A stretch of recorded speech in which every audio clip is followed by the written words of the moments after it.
Bonjour, vidéo numéro 9 sur la crise politique en Belgique, la route de Michel vers Wilmès. On était dans la période entre janvier et mai 2020 et on avait expliqué que les jeunes, les scolaires entre 16 et 18 ans, ils ont réussi à complètement, pas dominer eux-mêmes, à faire dominer le débat électoral autour du thème écologique, autour du thème climatique, qui est quand même une forte prestation. Bon, naturellement, enfin on peut dire naturellement ou pas naturellement, après à peu près un mois, ils ont continué à manifester pendant plusieurs mois, donc jusqu'à fin avril je pense. Après janvier, le moment vraiment s'était affaibli et le mouvement a été récupéré, ou au moins le discours a été récupéré. Ça a fort... la classe politique a réussi à donner fort cachet classe moyenne, un cachet individualiste à ce mouvement, et ça a surtout joué de façon concrète sur la proposition la pollution du CO2 et les taxes là-dessus. Donc une fois que ces propositions-là ont été mises en avant, voilà, pour le climat, contre le réchauffement de la Terre, il faut limiter la production des gaz carboniques, des CO2, il faut limiter ça. Et comment il faut limiter ça? Il faut limiter ça en taxant la consommation et en taxant l'usage de la voiture. Donc là, on voit que le caractère assez radical militant, les formes militantes, donc refuser d'aller à l'école et tout ça, ça a changé de nouveau vers une idéologie classe moyenne, petite bourgeoise, de voilà, chaque ménage doit faire attention, il faut faire taxer, il faut ne pas trop taxer les pauvres, il faut compenser tout ça. C'est bien, c'est tout à fait bien dans des paroles, mais c'est pas étonnant que là, un contre-mouvement, un support contre ces idées climatiques s'est ressurgi.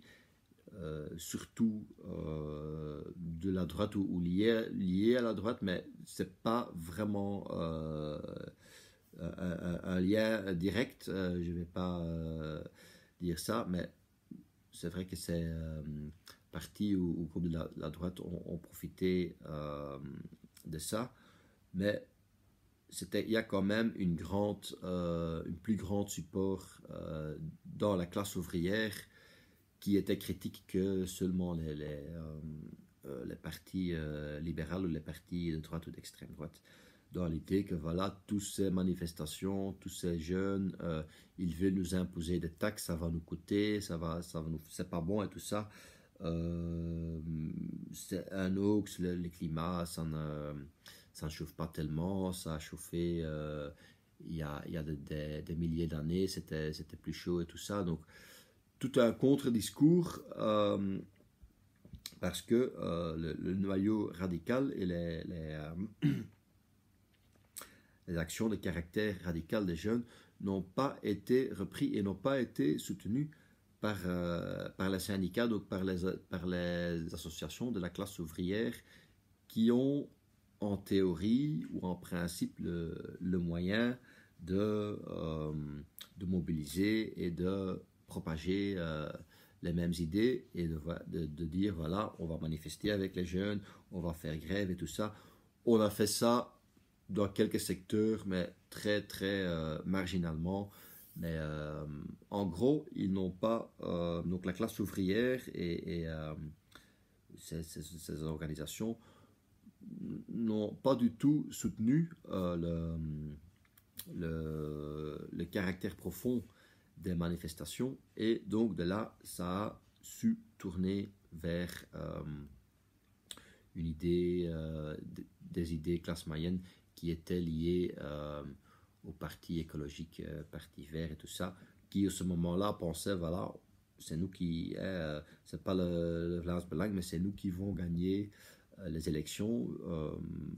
Beaucoup d'adhérents des Verts en Flandre, ou quand même plusieurs adhérents des Verts en Flandre le disaient carrément ainsi. Ça n'a pas tourné. En Wallonie, oui, les écolos ont... on peut dire qu'ils ont gagné. C'était un des gagnants des élections. Mais le Groen en Flandre, non, pas du tout. Ils ont gagné à peu près encore 1%, tandis qu'au début, dans les sondages, ils allaient gagner vers 5% de plus en tout cas. Donc, je pense encore 2 semaines, élections plus tard, et ils auront probablement perdu des votes aussi. Voilà, jusque-là. La prochaine vidéo va se... non, la prochaine vidéo va pas se discuter sur les élections. Je vais d'abord, après tout ça, je vais mettre en avant une hypothèse, et c'est que les gilets jaunes en France n'ont pas eu tellement d'établissements ou de support dans cette même forme en Belgique, certainement pas en Flandre. En Wallonie, avec quelques actions, occupation des ronds-points et tout ça, qui étaient vraiment caractère gilet jaune de France. En Flandre, on a eu ça très marginalement, donc on ne peut pas dire que le mouvement a incité les citoyens en Flandre, mais mon hypothèse est que les jeunes manifestants du climat, donc les gilets verts pour ainsi dire, étaient en fait des gilets jaunes ou étaient menés par des mêmes intentions, ou quand même très similaires comme les gilets jaunes en France. Donc on a eu notre mouvement gilets jaunes en Belgique, en Flandre, mais c'était mené ou c'était porté par les jeunes scolaires qui manifestaient pour le climat. Merci.